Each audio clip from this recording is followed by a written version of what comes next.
Assalamualaikum warahmatullahi wabarakatuh. Alhamdulillah wassalatu wassalam ala rasulillah amma ba'du.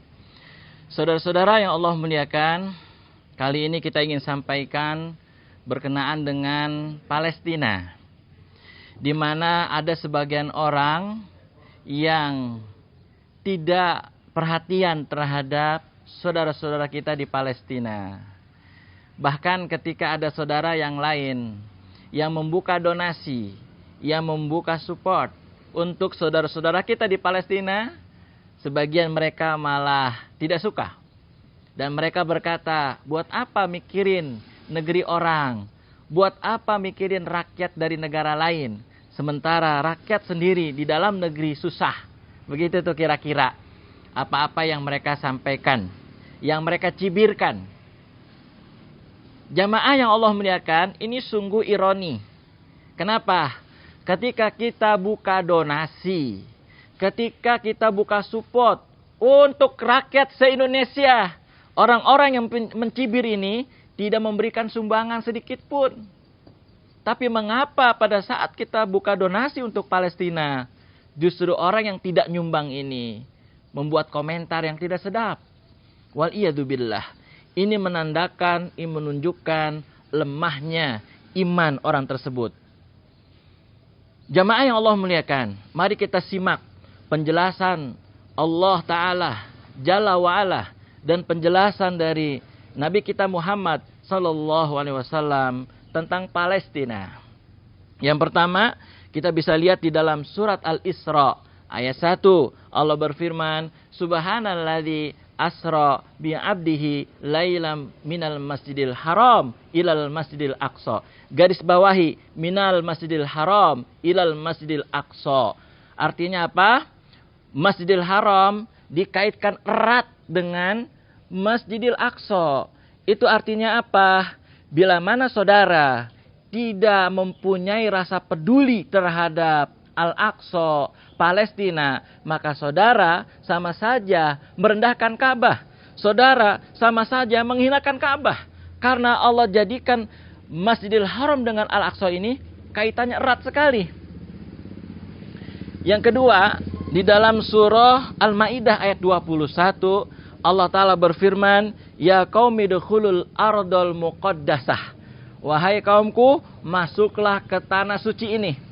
Lihat tafsirnya, Al-Muqaddasah, tanah suci yang dimaksud adalah Palestina. Jadi Palestina itu adalah tanah suci. Di dalamnya ada Masjidil Aqsa. Kemudian allati kataballahu lakum wala tartaddu ala adbarikum fatanqalibu khasirin. Katanya Allah Subhanahu wa taala, Palestina, tanah suci tersebut Allah tetapkan untuk kalian. Oleh karena Allah sudah tetapkan untuk kalian, jangan kalian mundur dari musuh karena takut musuh. Karena kalau kalian mundur, takut musuh, maka kalian termasuk orang-orang yang rugi, kata Allah Subhanahu wa taala. Lalu yang ketiga, surat Al-Anbiya ayat 71. Surat Al-Anbiya ayat 71, Allah berfirman, A'udzubillahi minasyaitonirrajim. Wa najjainahu wa luton ilal ardil lati barakna fiha lil alamin. Bahwa kami telah menyelamatkan Ibrahim dan Lut ke sebuah negeri yang diberkati untuk seluruh umat manusia, untuk seluruh alam. Negeri apa yang dimaksud dalam tafsir? Negeri Palestina. Jadi jamaah yang Allah muliakan, negeri Palestina itu adalah negeri yang suci, negeri yang diberkati oleh Allah Subhanahu wa taala. Belum lagi sabda Nabi Muhammad SAW. Kalian tidak ditekankan untuk jalan-jalan kecuali di 3 masjid. Yang pertama masjidku, Masjid Nabawi, kata Nabi. Yang kedua Masjidil Haram.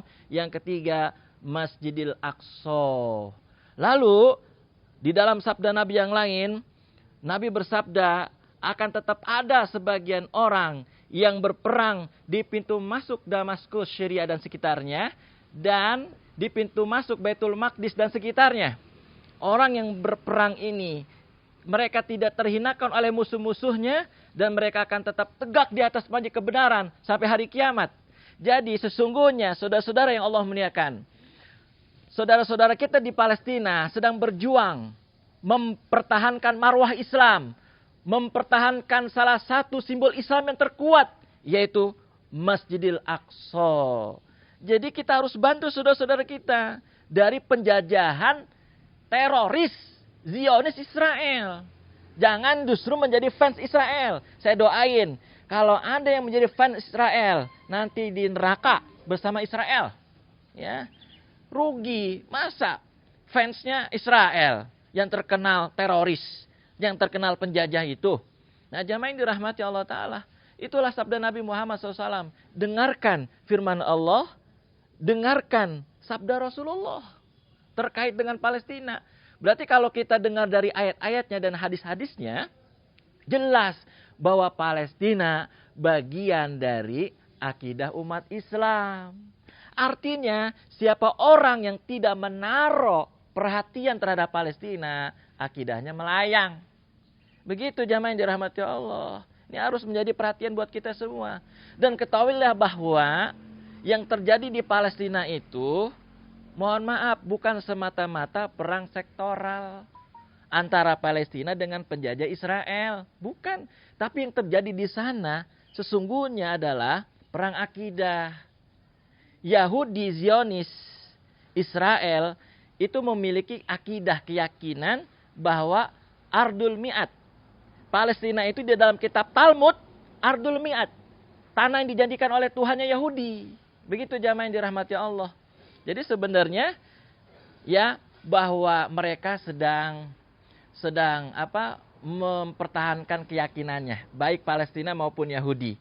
Oleh karena itu, ada sebuah gerakan di Palestina yang memperjuangkan hak-hak rakyat Palestina dan Masjidil Aqsa. Siapa pejuang tersebut? Namanya Hamas, yang dituduh, yang difitnah teroris, yang termakan oleh propaganda Zionis Yahudi. Hamas itu saudara kita jamaah yang dirahmati Allah. Hamas itu yang menyemangati rakyat Palestina bahwa perang yang terjadi adalah perang akidah. Bukan semata-mata perang melawan penjajah, tapi perang akidah. Inilah yang mesti diketahui oleh kaum muslimin dan muslimat. Sekali lagi, perang yang terjadi di sana adalah perang akidah. Dan suatu keniscayaan, suatu saat nanti kaum muslimin akan berperang melawan Yahudi. Sampai-sampai kata Nabi SAW, pepohonan, batu, semua berbicara untuk membantu muslimin melawan Yahudi. Kata pohon dan batu, ya muslim, ya Abdallah, hada Yahudiyun khalfi, ta'al faktulhu. Wahai muslim, wahai hamba Allah, nih lihat di belakang saya ada Yahudi, bunuh dia. Begitu jamaah yang dirahmati Allah. Sampai sebegitunya. Ilal gorkot, kecuali pohon gorkot. Karena apa? Fa'innahu min syajaril Yahud. Karena pohon gorkot itu adalah pohonnya Yahudi. Dan ini hadis sudah diketahui oleh Yahudi sebelum umat Islam. Makanya di Yahudi banyak sekali ditanam pohon-pohon gorkot. Jamaah yang Allah muliakan, begitulah seharusnya seorang mukmin bersikap terhadap Palestina. Dia adalah bagian daripada akidah umat Islam. Dan pada akhirnya nanti Dajjal yang memang sebagai pemimpin Yahudi, ibunya Dajjal berasal dari Yahudi, dan pengikut Dajjal kebanyakan juga dari Yahudi, juga akan melakukan agresi penjajahan terhadap seluruh negeri kecuali 4 masjid yang tidak bisa disentuh oleh Dajjal. Yang pertama adalah Masjidil Nabawi, Masjid Nabawi, yang kedua Masjidil Haram, yang ketiga Masjidil Aqsa, dan yang keempat Masjid At-Tur. Masjid At-Tur di Tur Sina, di mana pertama kali Nabi Musa menerima wahyu. Itulah tempat yang tidak bisa disentuh oleh Dajjal laknatullah alaih. Demikian para pemirsa yang Allah muliakan, semoga bermanfaat untuk kita semuanya.